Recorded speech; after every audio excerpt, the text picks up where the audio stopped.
Hello everybody. Welcome to our Joy Box tutorial for April. We are making this vintage domed frame.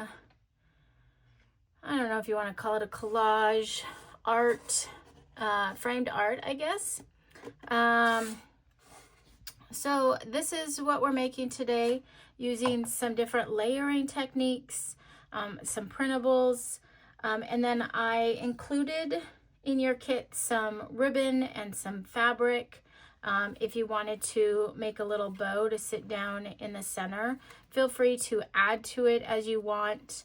I think I gave you some lace and some white and some burlap. And then I found just some more skinnier burlap to add in here. This brown ribbon I had laying around, I added a little button on there. And then this stuff here is just an old shirt. I'll show you that here. So sometimes I'll go to the thrift store and look at shirts, cotton shirts. I think this is cotton. Yes, 100% cotton.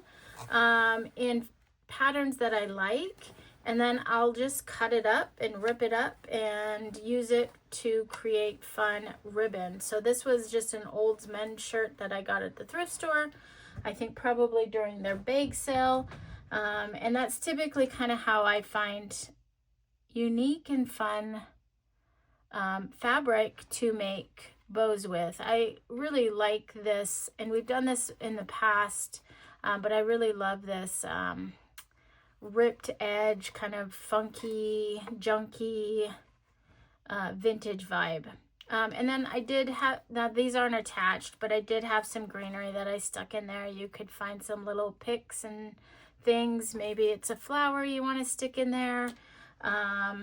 What else? You can kind of see there's some not permanently attached, but I just wanted to share with you some different ideas. I kind of stuck these in there. Some feathers, since this is a bird, that we can stick down in there, and you can glue that to make it more permanent, and then glue that on there. And you could move your bird down and maybe have this at the top, so you can kind of play around with that. So that's kind of an extra little bit, but essentially that's what we're making is this. Let's see. I did want to share this stand I got at the dollar store like a couple weeks ago. I was kind of going through there, and I typically don't buy easels or things like that from there. But this one looked okay, so I thought I'd grab it and give it a try. And it's actually an okay easel. You determine where you want it, and then you can tighten this butterfly nut here.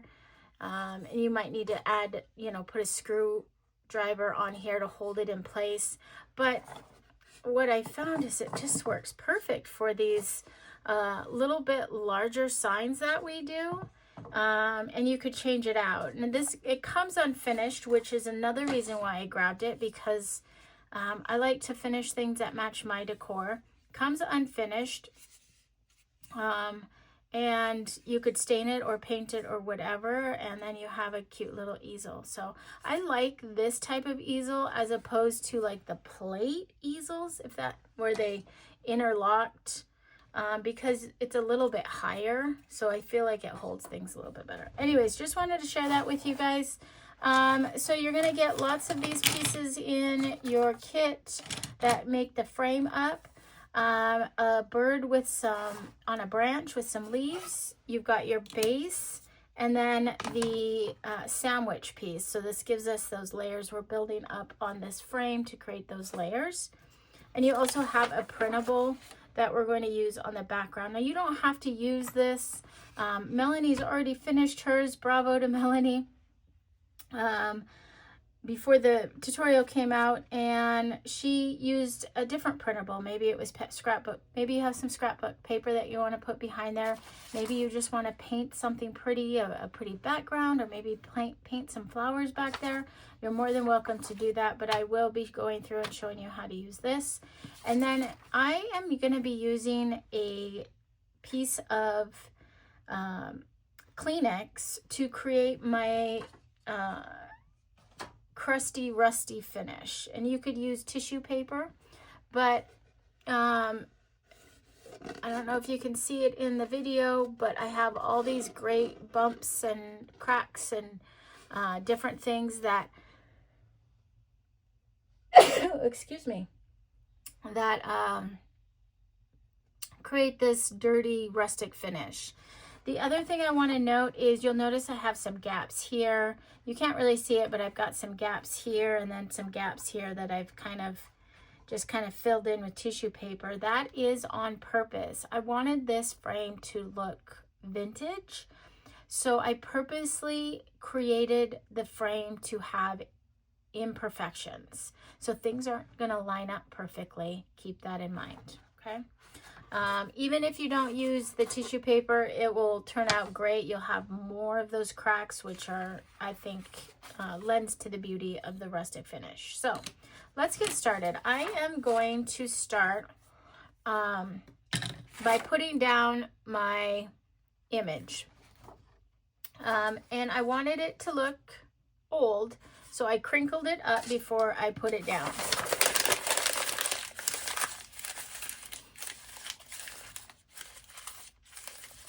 So I'm just going to ball it up and then I'll open it back up.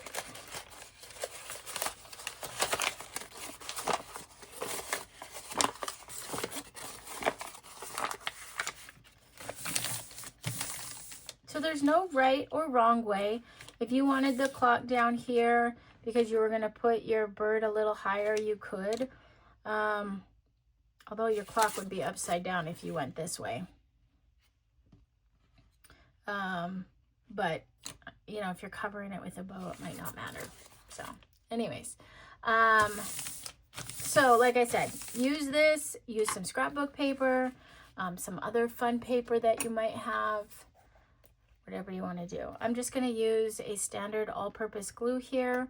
You could use Mod Podge for this step. I don't have my bottle of Mod Podge. Yes, I do. So, and you can get these sometimes at the Dollar Tree or the dollar store. Sometimes they have them, sometimes they don't.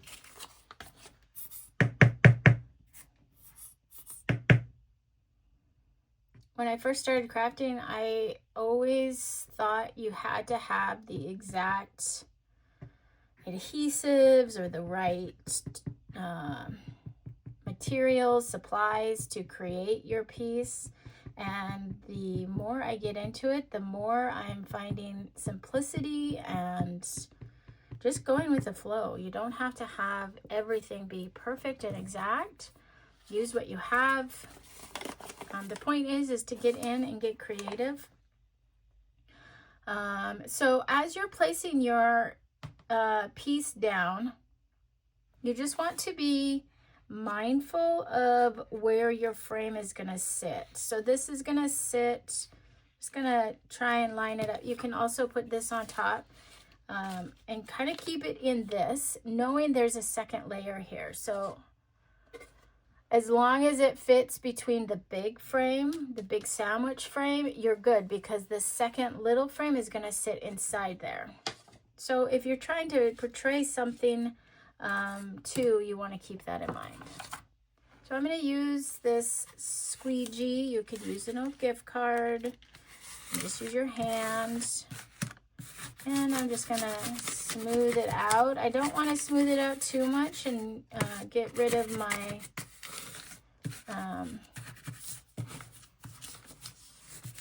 crinkles. So I kind of am doing a little bit of scraping to force those crinkles to kind of get pushed together and bunch up a little bit. You can see I got a crinkle here. So with my hand and this scraper, I'm just kind of playing around with this paper to make it not look so perfect and to force some of those crinkles to stay.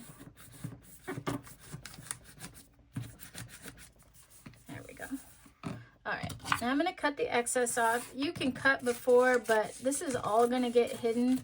So I'm really not too concerned about it being perfect.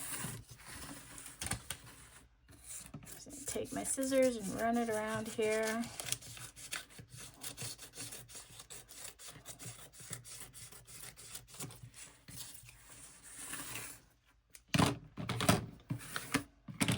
Might just to help this stick a little bit better, run some glue along these edges here just to get a good adhesion. I better open my glue to get the glue to come out.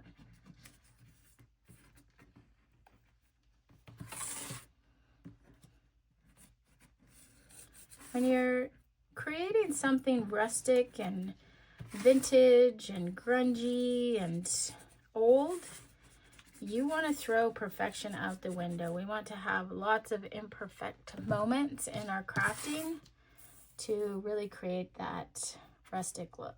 Okay, I need a baby wipe. So I'm just going to take this baby wipe, use it to grab any excess glue that's kind of sneaking out the edge there.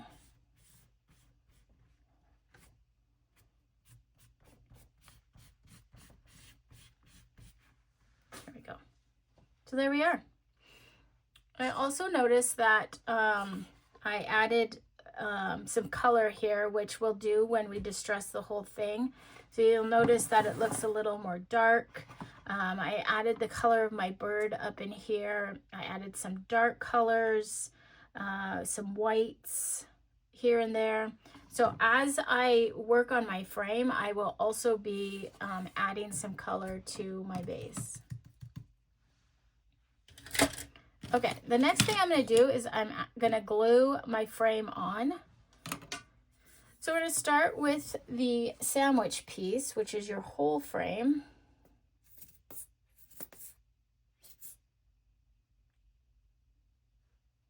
So I painted my bird kind of a teal color to match that fabric I used in my bow.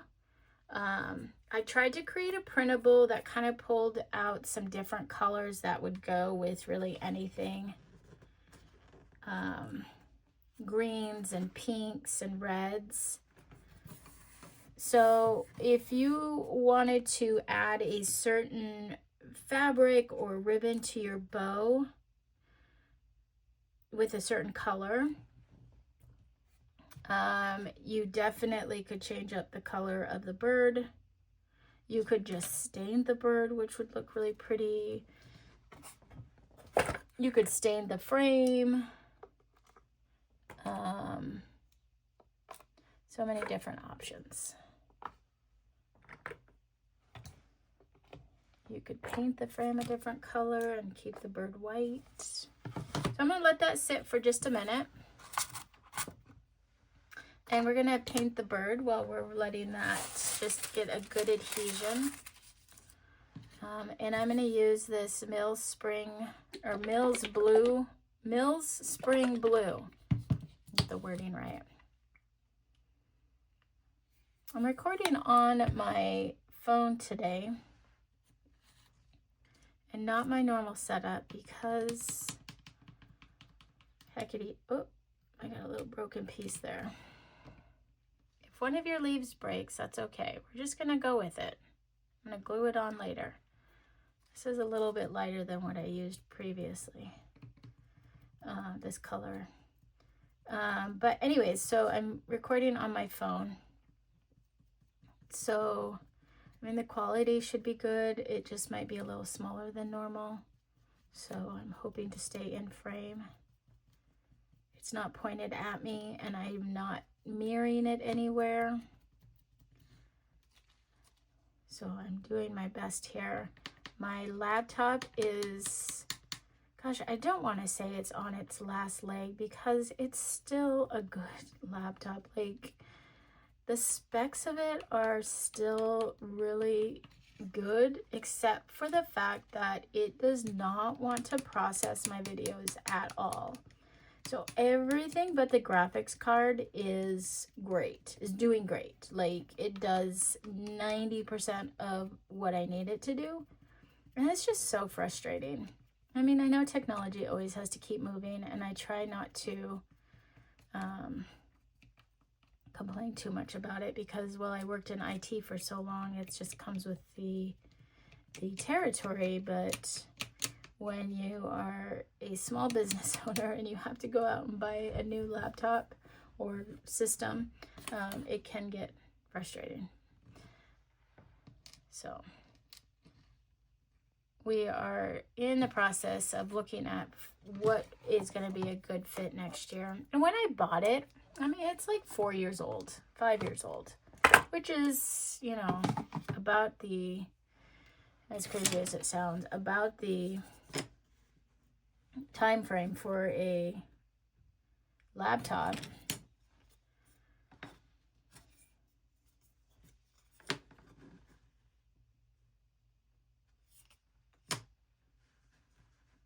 Okay, but it is definitely in the need. I definitely need to get something else, because videos are a big part of what I do, and so I do need something. But for now, we are going to use the phone.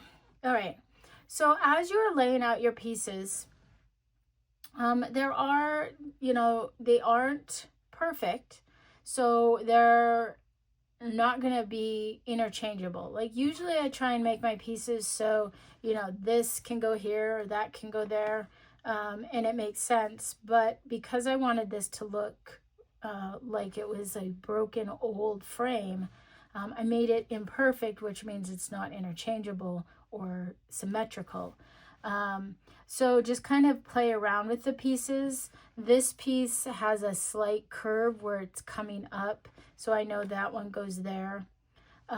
This one has a very slight curve that goes up that way, so I know it goes on this side. And then the base, really, there's no right or wrong here. You can flip it, mirror it, upside down. You're going to get a gap on one of the sides. Again, that is by design. And then up here, there's going to be a small gap too. So remember that as you're placing your pieces. So I'm going to start with placing this top piece here. My top frame pieces. And if you haven't noticed, I'm using my all-purpose glue for pretty much everything. Again, I've gone away with kind of using my super glue. I'll use it every once in a while, but I'm finding this dries almost just as fast, or it gets tacky, but it gives me a little more flexibility. It's a heck of a lot cheaper, and I can use it pretty much for anything. Okay.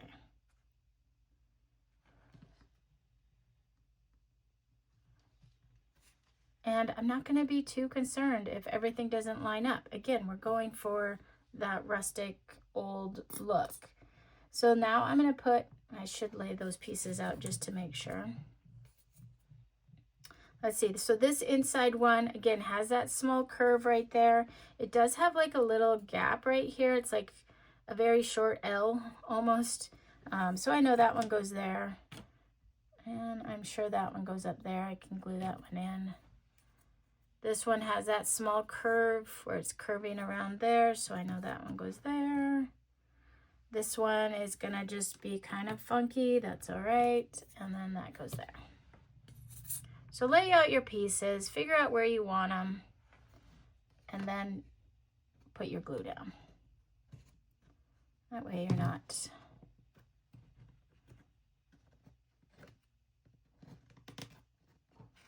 scoot this one over just a titch. There we go.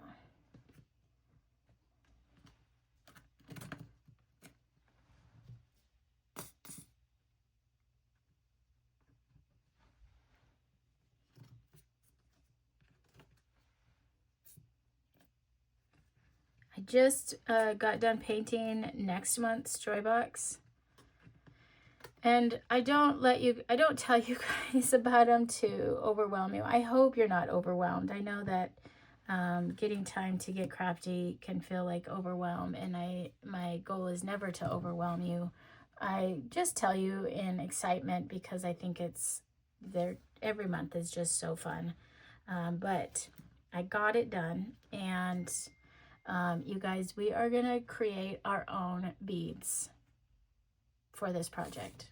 That's one hint I'll give you. 2 little beads for this project. It's gonna be so fun. And I'm repeating, and I didn't even think about it, realize it until it was done, a shape for spring. So I'm gonna glue this one down because there's a little bit of a wobble right here where my pieces kind of go up and down. And that could be because the glue has got the wood wet, so it wants to be funky. So I'm just gonna take some big clamps here and get that glued down. Make sure those stay. Okay. Let's put our second coat on this. Also, the new wood I got a week ago in Billings. Same wood, same brand, same everything. I find that it's more rough. So keep that in mind. You will most likely want to paint and then sand. And the sanding part, you know, I've always recommended doing that, but I had found that it was less and less of an issue. Like the pieces just stayed smooth, you know, the fibers didn't rise, but these pieces are a little more rough to begin with, and they are a little rough after you paint them. So here's that.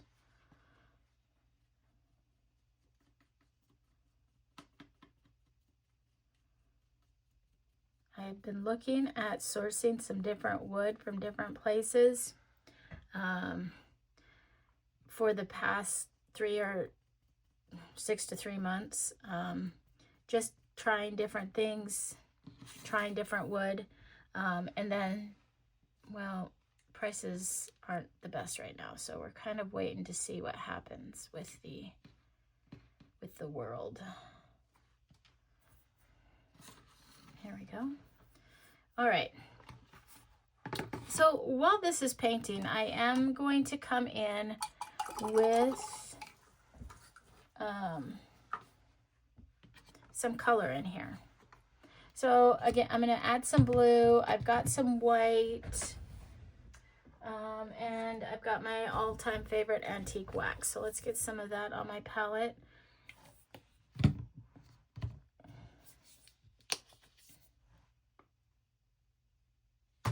So my original one, I used a cream color. Excuse me. I used a off-white, I think it's called Navajo White on my paint brand to give this frame a color, but I think I'm going to go white just to see how it looks because, well, I can't ever do the same thing over.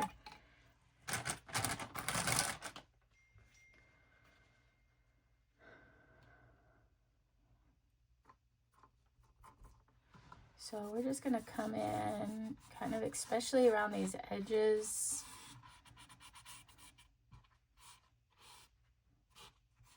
See how that just gives it, kind of darkens it a little. Using a baby white. You could use a brush, a dry brush. I'm going to grab some white. And right here, it looks like in this printable, I have like a paper tear. And so I want to soften that hard line. So I'm taking white and softening that up. So it's not such a hard line there. And then I'm going to find a clean spot on my baby wipe. And just going to bring some blue around the clock frame. Soften it out, pull it out. I'll bring some blue up here.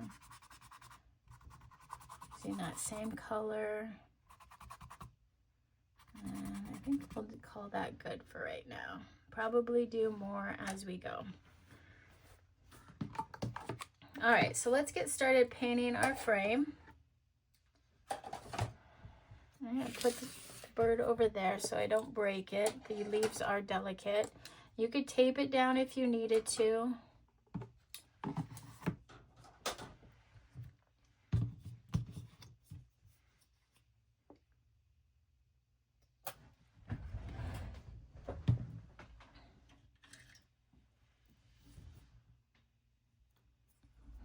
Okay, just checking on my video. Sorry for all the dings. My son is messaging me because, well, it's taxes are due in like 4 days and he hasn't done it yet. So we're in a bit of a panic with that. Oh. Okay, so I'm just going to use a medium-sized flat round brush, add some water to my brush, and I'm just going to go in and messily paint this. Now this is one project where I am going to paint my edges because I want it to look like a seamless frame. But this first coat is going to be kind of watery. We just want to get that first coat down in there. So as I'm painting down along the edge here, though, I am going to just take a little bit of care and put a little color down there. I eventually am going to distress the whole thing with a dark brown so it doesn't have to be perfect around these edges.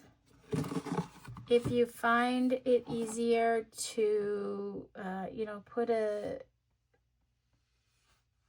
piece of paper down there to help protect the printable, you can do that too. And if you haven't glued it down yet, you could paint all the pieces first before putting it together if you wanted to do that. But again, we are going for rustic, vintage, grungy old frame, and so we don't want anything to be perfect. The goal is imperfect, old, cracked, and beautiful. I went to an estate sale. Oh my gosh, you guys. I'm going to post a video later, but I went to a estate sale, the first one of the season, which there were a ton of people there, and I got a round wood and plaster frame, and it's gold and it's awesome. I'll probably end up painting it because some of it's cracked and it reveals the white plaster underneath, and I don't want to see that. So I'll probably throw some stain on it or something and distress it just a little bit more. But anyways, it was so pretty. And then I'm just walking around, and my husband came with me. I always make him go with me in case I find something big. It's always funner to go with somebody else anyway, so he's usually my designated person if my mom or my sister can't go. And he enjoys it too a little bit, I think. I don't know. Anyways, so he came with, and I'm just walking around looking at the tables and, finding treasures. And he always goes around the outside, and I kind of circle the inside. And he noticed this desk, and he's like, Birdie, look at this. And I look over, and I immediately was like, yes, don't let anyone grab that. I'm on my way. I was just a couple tables over. And he stands there next to it, and I get over there, and it's this gorgeous desk that has these beautiful legs, all these little cute nooks and crannies. It wasn't a roll top desk, but it was one that the top flips down and it just becomes a flat surface, and then you lift it up and all these cubbies and cute little things. So I looked at him and I'm like, oh my gosh, that was such a good find. He kind of knows me by now and knows what I like, so he's got an eye. He knows what he's supposed to be looking out for. Anyways, I'm so stoked about it. And then I got some other art and some other cool things. So it was a very productive day, and it just makes me crave some summer garage sales. Okay, so I've got my messy paint job. So I've done all my edges, and now I'm gonna rip this tissue paper. See if I can do it without, here, I think I gotta go this way. Some thin strips. Now, if this isn't tissue paper, this is Kleenex. So if you don't have Kleenex, you can use tissue paper. You could even use toilet paper. What I'm doing is I'm making strips that are going to lay on top of the wood pieces. So I'm going to just lay these out so I don't get crazy and rip too much.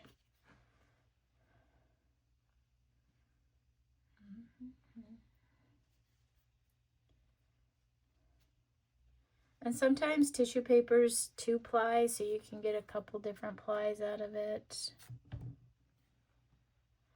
A couple different,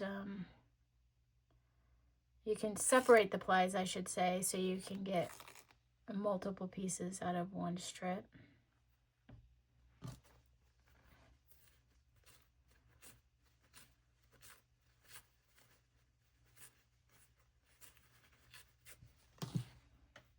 Okay, I think that's going to be good. Okay, good enough. So I'm going to take those off. Now, I'm going to get another coat on, and this one's going to just be a super wet coat. So I'm going to make sure that my water or my paint is loose with water on my brush.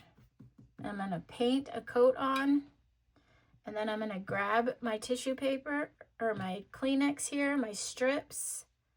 I'm going to separate these guys. I think they're going to be too thick if I keep them together. And I'm just going to lay this on there and kind of bunch it up and push it into the corners. I don't want to lay it out super flat. I want it to crinkle up. So you can kind of see that. And then I'm just going to dab some paint on top of it to seal it in. And I really want it to get into those cracks and crevices and create kind of a soft edge. It's going to fold over the edge here. So my Kleenex was a little bit wide. So I'm just going to fold it over the edge and dab it down with paint on my brush and tap it into place. Don't over tap it, otherwise your tissue paper will get too bunched up, and then it can also move around too much on you or stick to your brush as you're going. You don't have to work fast, but you also don't want to overwork it. It's not like you have to be super quick about it. Now, none of my pieces I kept in line, so who knows what I'm doing here. I'm just going to grab something. Again, not perfect. So I've got my piece laid there. Then I'm just going to tap, tap, push it down. Some areas might be a little more crinkly than others. That's okay. I'm going to go all the way around the inside of my frame, and then I'll do the outside as well.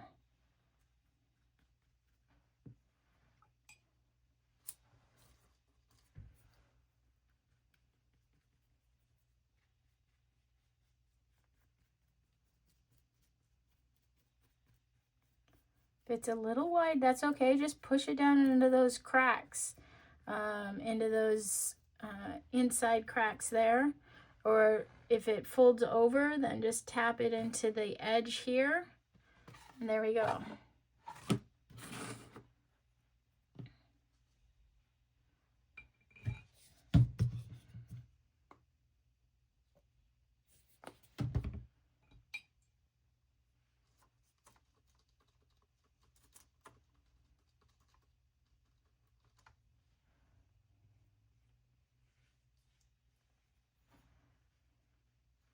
let me know in the comments if you are a treasure hunter as well.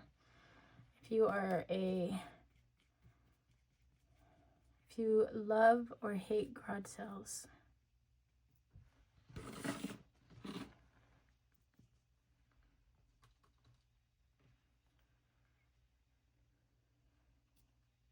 I grew up going to garage sales with my grandma. Oh my gosh, just a core memory just flooded back. Back in the day, when I was a teenager, I feel like garage sales are somewhat going away. Maybe not going away completely, but I think the Facebook Marketplace and things like that have kind of eliminated people doing yard sales because there's just not as many as there were when I was growing up, or from what I remember.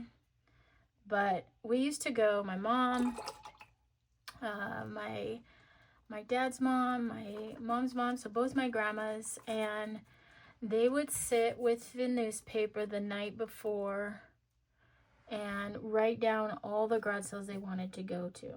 You know, and they just had this list. I just remember the lists. I remember my mom's handwriting. I remember my grandma's handwriting. And we would go to all these garage sales. The list was always so long, it seemed. Or maybe it's just, you know, as a kid, everything seems a little bit bigger. I don't know. Anyways. And then we have a pen that we would mark off when we were done with it, you know. So I always got to do that. And I'm like, okay, which one did we just do, you know? And it always seemed like there was like 10 or 20 garage sales that we went to in Glasgow. I grew up in Glasgow, so.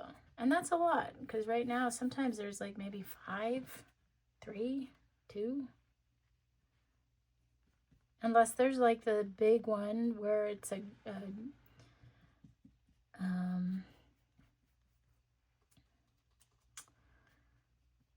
community one. Those are fun. Always fun.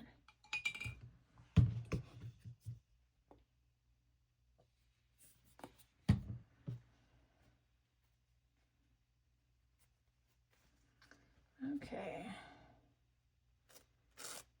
Almost done here with this distressing.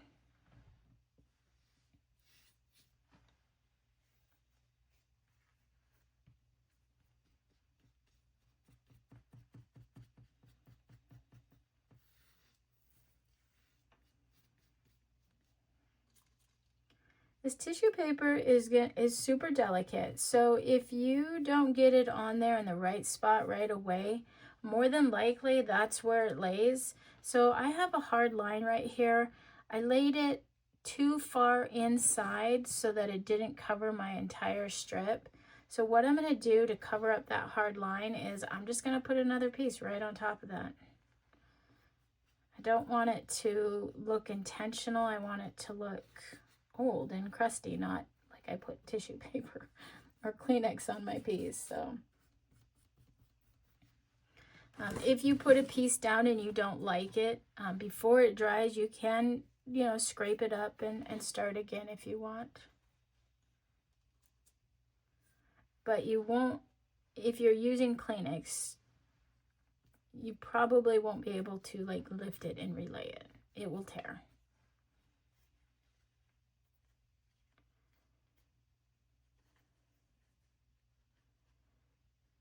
Okay, I know there's 2 pieces here. Oh well, we're just going to use it as one.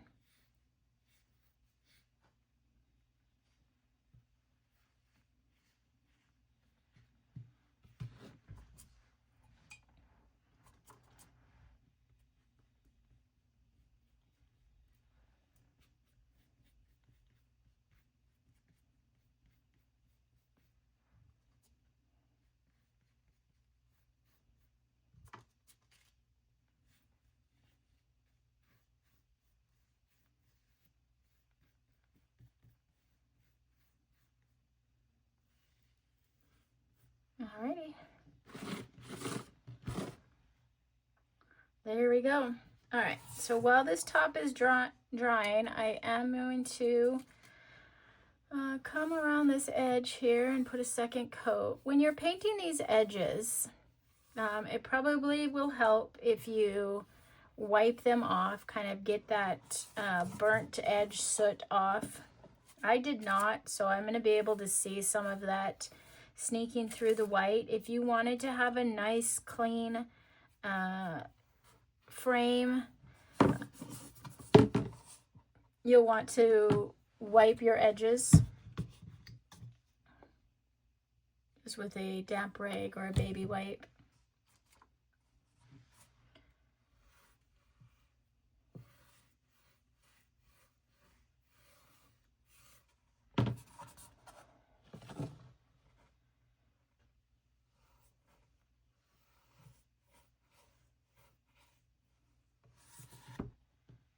There we go.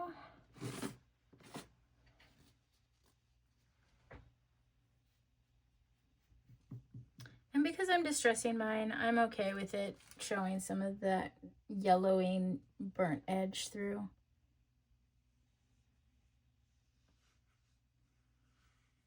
Because I'm going to throw some color on it anyways. There we are. Okay. I'm going to blow dry this real quick so we can distress it and add our bird.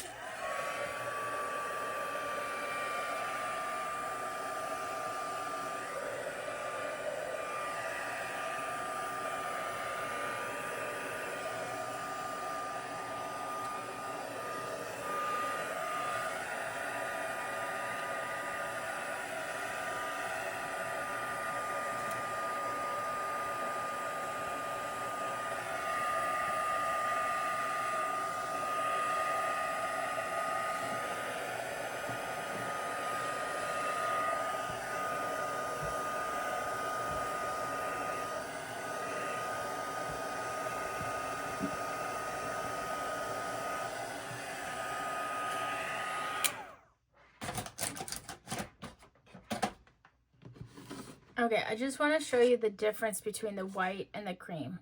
I mean, this is distressed, yes, but this was painted with the cream color. So we are going to distress this, but it's not going to get nearly as dark as that one. Okay, so I'm going to put that to the side. It's still not quite dry. I'm going to let it try and dry naturally. Let's create this bow. So like I said, you got some strips of the white, and I gave you, I think 2 or 3 inches. So I'm going to use some scissors and snip some starters at the top. And then we're just going to rip it to create our ribbon for our bow. You can use some of it, all of it, none of it, whatever you want. I think I'm going to do one more. I'm not going to put a color in my bow this time, so I'm going to use all of this. I don't need that one though. We'll do some thin ones here too. The thinner you make your cuts, like the width here, like this, the harder it is to rip. It's still possible, but if you want thinner fabric ribbon, you might just want to give it a better start. So typically I just do like a 1/2 inch cut, but if you're trying to rip it super thin, cut a little bit longer just so you have some to grab. My fingers are not as strong as they used to be. There we go. I might just do one more. Let's see if I can thin this out just a little bit. The other thing you can think about doing too is distressing your ribbon. Okay, so I'm just going to start grabbing some pieces here, and I'm going to lay it out. So I'm creating this bow. See, this is kind of short. I'm trying to decide how big I want my bow to be. I think I'm going to go a little smaller. So what I do typically is generally I'll kind of eyeball where the center is, fold it in half where the center is. You can crease it just so you have an idea of where that's at. And then I bring my two tails and crisscross over those. So here's my center. Don't crisscross it like this way down here. It makes it harder for the bow to get crunched. Crisscross way up, like you're really close. You're really flat X right there, okay? So we're just gonna do that with all these pieces. Some of them are a little bit longer. I'll put those behind.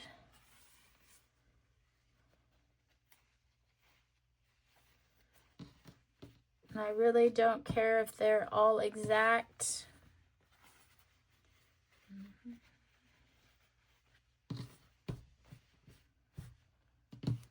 And we'll do a couple of these thin guys in the front here. I got one thin one, two thin ones. I'm not going to use that one.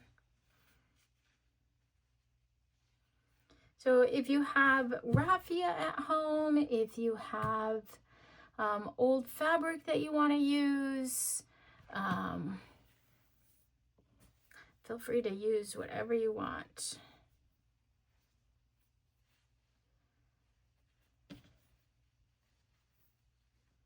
I am going to cut a little bit of this off to tie it all together. It's about 12 inches.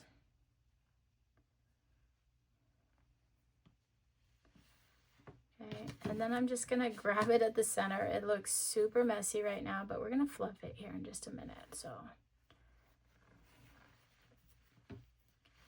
using my strip that I cut, I'm going to tie it in the back nice and tight. I'll tie it one more to create a knot. I'm just going to let those tails flap, and then I'm going to come to the front here and just kind of pull and tug on those loops.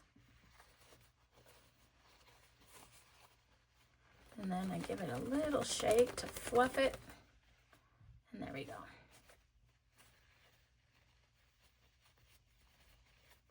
You can use the fabric. Where's that excess fabric? You could use one of your strips to tie it to give it kind of a pretty center too. But I'm okay with it just kind of being messy.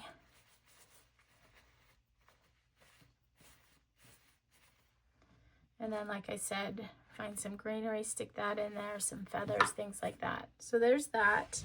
And I know that you guys got some ribbon in there, so throw that ribbon in there and just have some fun with that bow. All right, so I need another piece of baby white.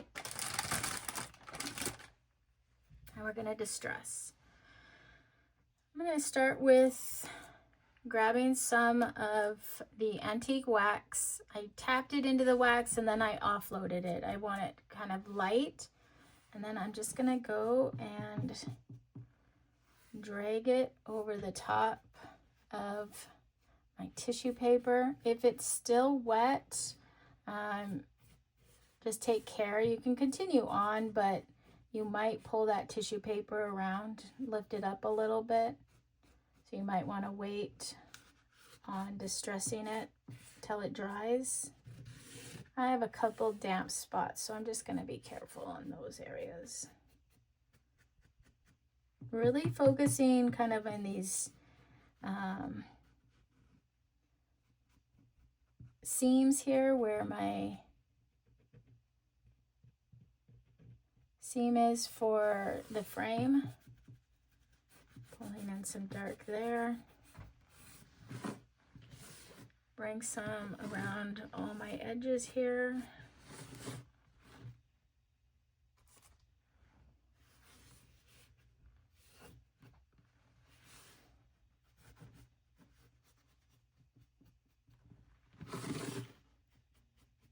It's okay if you get heavy on some spots and not others.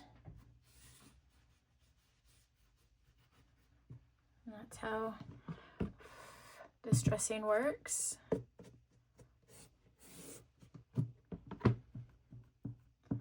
I'm going to just do some tapping.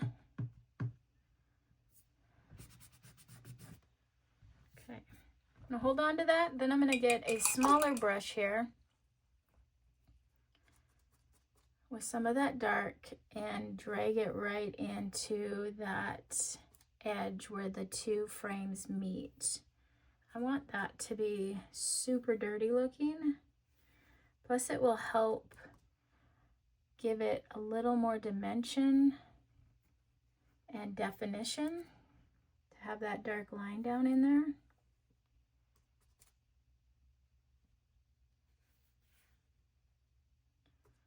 I'm going to do that right where the frame meets my backer here.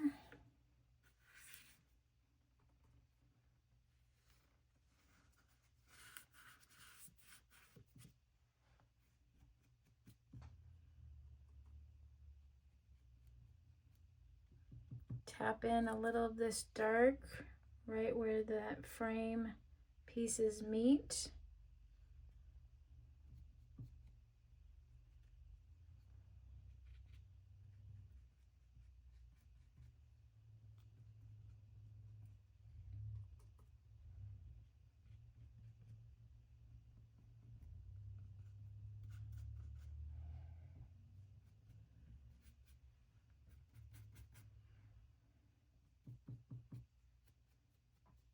And just have fun with it. Play around with your colors.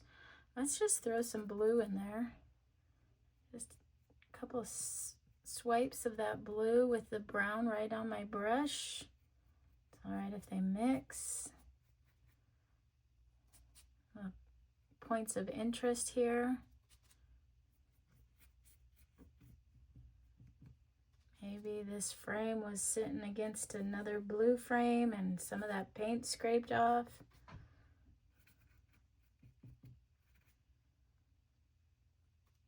You can add some more color in here. If it gets to be too heavy, just grab a baby wipe and soften it up.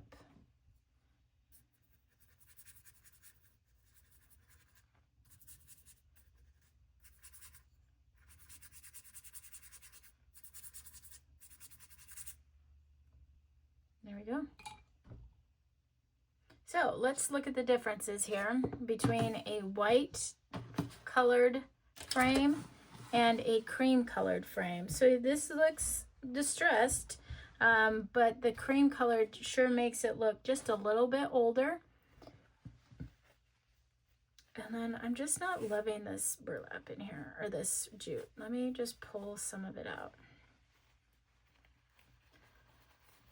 I just need to redo that part.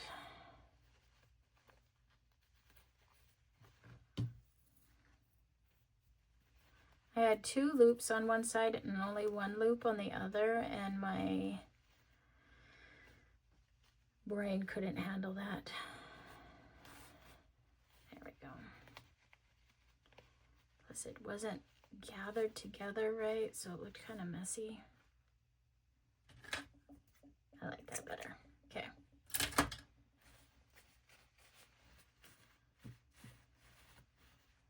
And then I'm gonna grab a baby wipe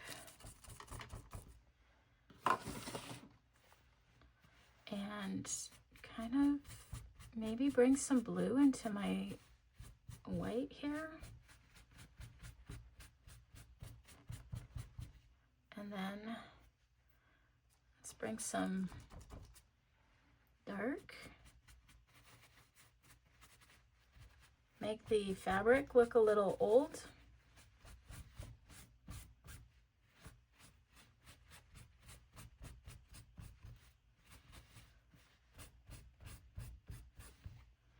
And then I've got this pink here.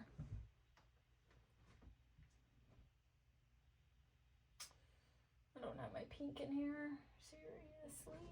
That's all right, let's try this. And I think I'm gonna add just, using my baby wipe, I'm gonna add a little pink to my bow.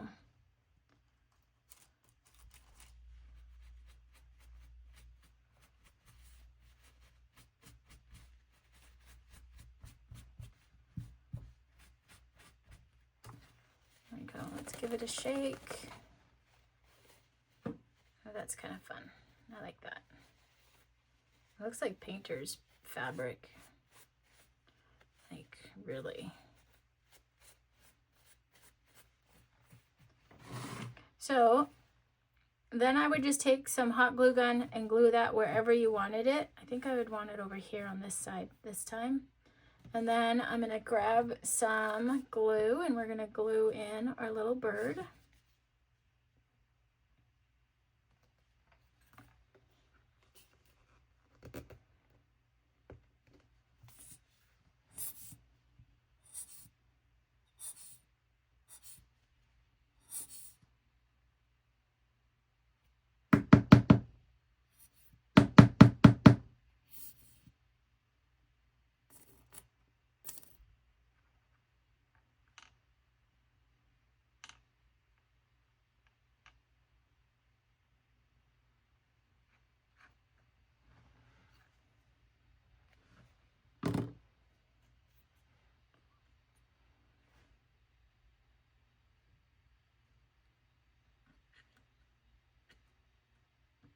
There we go.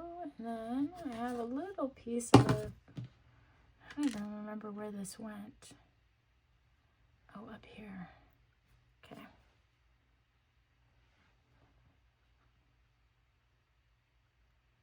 And there is how easy you can fix your little cracks and mistakes. Okay. Last thing, we need to distress our bird. He is looking too clean for me. So we're going to bring in some of this dark around the edge of the bird. Just tapping on the leaves though, because they're delicate. I don't want to break them more.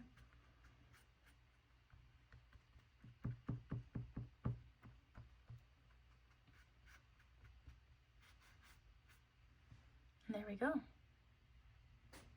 So there are the two frames. I do love this bow. Adding a little bit more into it I think is helpful. This one sits on that side. Maybe we go like this. I think distressing the fabric before you put it on would be helpful. It got a little too messy. I think it's cute. It does pull in the colors nicely. And this one, I did add lots to it, so it's super fluffy. It's almost too big, but you can find a happy medium. Maybe if we just add some greenery to this one. Poke some greenery in there. We got a little color going on here. There we go.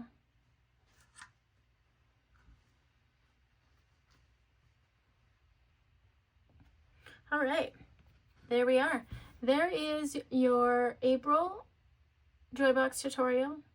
I hope you guys have a wonderful month and enjoy the nice weather. Enjoy some crafting time. And I look forward to crafting with you guys next month. It's going to be a good one. All right, guys, I'll talk to you later. Thanks. Bye.